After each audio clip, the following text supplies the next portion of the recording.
Alright, what's going on, guys? Celtics back at you with another video. Great and impressive win by the Pittsburgh Steelers, defeating the Baltimore Ravens, splitting with them in the AFC North, winning 23-16 in Baltimore. Impressive win, dude. Absolutely, man. You know, this was a very big win, a very much needed win. And because of this win, we've won 4 straight. You know, with the Bengals on a bye, you know, we obviously increased our lead in the AFC North, and just because we give the Ravens an extra loss, they fall to 4-5, and they fall to 3rd in the AFC North, which is always a delight. And, you know, like I said, we rise. We continue our increase in the AFC North, which is always great, man. Damn straight, and these bro. last 4 games have been very big victories. This is another one. This is another layer on top of that big win cake. So this is a great victory, man. This is a much-needed victory. Feels pretty good, man. And it feels great. Absolutely. 4 straight wins after the major setback we had earlier on in the season. Absolutely. You know, it's incredible to see how slow we started and how great we're picking it up. You know, if and I don't want to get ahead of myself, but if you don't think that the Steelers are a playoff contender at the moment, then I don't know what the hell is wrong with you. I mean, they definitely are. They definitely looking on it. I'm hoping they continue that with the long stretch of games we have. Absolutely. I mean, with the AFC picture right now, we have the possibility to make the playoffs. Exactly. And you know, and that really is why this is another great win, because, you know, we needed some motivation, some momentum heading into a tough stretch of games, especially heading into a very short week where we have the Panthers on Thursday night this week, which is going to be pretty freaking interesting. Absolutely. You know, a very short week, we needed this win, man. And going at home, you know, this is something to greatly build on, man. Exactly. So this is a great win overall for many reasons, man, for a multitude of reasons. So let's just get right into it, man. We'll start with the defense. Defense actually did pretty decent. You know, there were a few big blown coverages, a few big plays allowed here and there, but, you know, every defense is going to do that. But other than that, you know, defense actually did pretty good. They did very, very good, especially, you know, I didn't really see a lot of Artie Burns and Sensbaugh too much in this game, but, you know, I will give them this. I will give them credit where credit is due. Right. They did hold up their own. They did. I didn't really see a lot of John Brown or Michael Crabtree. I saw a lot of Willie Snead, but he really didn't do a lot for them. Really, right. To help them win. And when they did eventually get down the field and everything, you know, the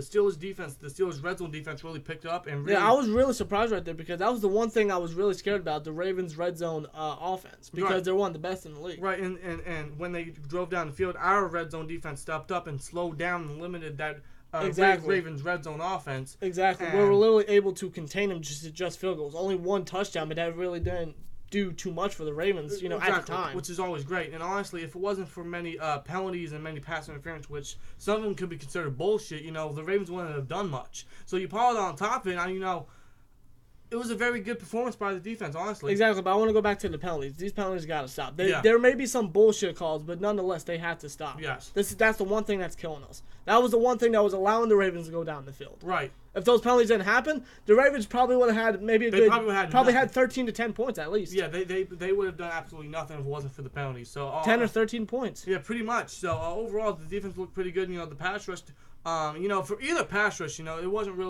didn't really establish a pass rush.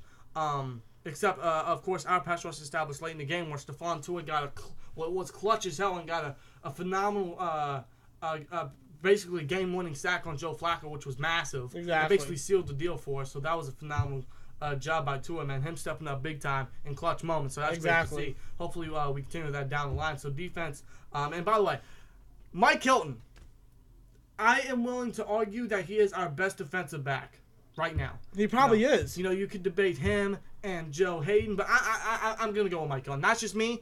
Mike Hilton, you know, you rarely see him allow many plays. He is phenomenal in coverage. He is a great blitzer. He is a phenomenal tackler. He's great in the run support.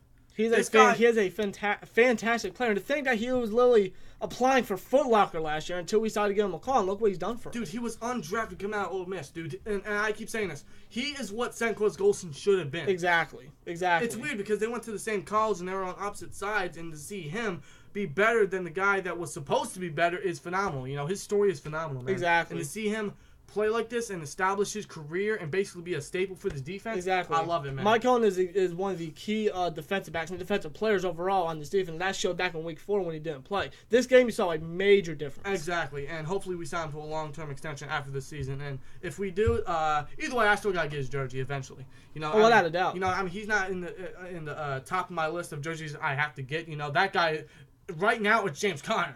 Yeah. And we'll get right into the offense right now, man. James Conner, I have the stats right here, man. If it wants to load. 24 carries for 107 yards as well as 7 receptions for 56 yards and a touchdown. His first ever receiving touchdown. James Conner continues to impress, not only still in the nation, but everyone in the NFL. He continues to show that we don't need Bell to succeed. We don't need Bell to win whatsoever. Yeah. He continues to progress. He continues to impress absolutely everybody. Exactly. His 4th straight 100-yard rushing game and another phenomenal, great performance by the Ravens. And this was, against a very good defense as well. Mm-hmm. So that really goes to show you what type of player James Conner can truly be. Exactly. Seriously. And Le'Veon Bell, we're going to send you another message right here, right now. Stay on your jet ski because we actually don't need you at the moment. So, seriously, don't come. Stay home, stay on your jet ski, have the time of your life because we definitely are at the moment. James Conner definitely is at the moment. Exactly. So, James Conner is absolutely stealing Bell's job completely. There is no doubt in my mind that he is the future at the one back position. So Bell, don't even bother to show up. There's really no point for you to show up whatsoever. There is not. Look at James Conner, dude. The 56 yards on 7 receptions. That's not on the level of a Le'Veon Bell, but, in his second year, that's pretty fucking impressive. Exactly. The amount of scrimmage yards he's getting for a second-year player and filling in for a big hole, filling in for a big player like Le'Veon Bell and him putting up these type of stats, surpassing over 1,000 scrimmage yards this season already in, week 9? Yes. That's incredible. This guy's in his second year, and he's only playing because Bell is holding out, but you know what? It was a holdout in disguise for exactly. For us. That's only helping Conner. That's really allowing Conner to showcase what he's got for this team. Exactly. What he's got in the NFL. It's insane what he's doing in his second year. Exactly. Give him more years, give him more time to develop, and this guy could be a fucking freak if he's not already, which I'm willing to debate he is. Oh, absolutely. This guy is a freaking freak, man. James Conner had a hell of a game. Big Ben, he had a decent game. There was one part where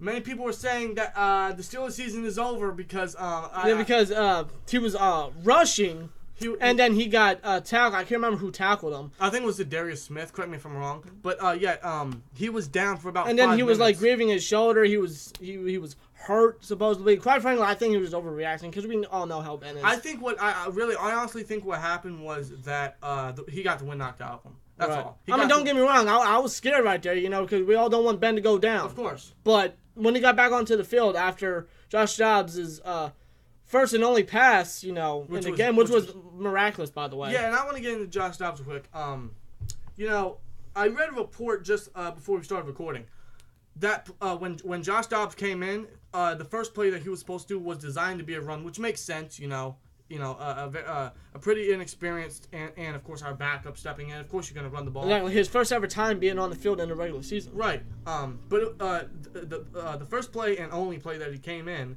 for, it was designed to be a run, but he checked out of it and took matters in his own hands and decided to pass it, and it was a gain of 22 to Juju. Exactly. That alone. That was on a second and long too. Yeah, dude. I have to give massive respect to Josh Dobbs, and honestly, I have to thank Josh Dobbs completely because that was a big first down. It helped us travel down the field for 3 points, which helped us seal the deal as well. So honestly, if I'm Mike Tomlin, if I'm Randy Fichtner, if I'm Ben, I am giving the game ball to Josh Dobbs because that was one hell of a fucking call. That was a crucial first down that we needed right there. And for someone who's only in his second year, who remember that was his only snap in his career so far. That actually counted. So that is one hell of a call that he made, and it really paid off. So it was a miraculous pass. What a great first completion in his career. Yeah, it was. So and in Baltimore, it's crazy, man. So I got to give massive props to Josh Dobbs. Seriously. Ben gave us a scare, but he came back, and, he performed good. Yeah, he came back after one play and did pretty good. He threw a 51-yard bomb to Jesse James, and I'm like, yeah, you know what? He's good. He's fine. Yeah. Yeah, Ben's good. He must have just overreacted. He usually does. I honestly just think he got the wind knocked out of him.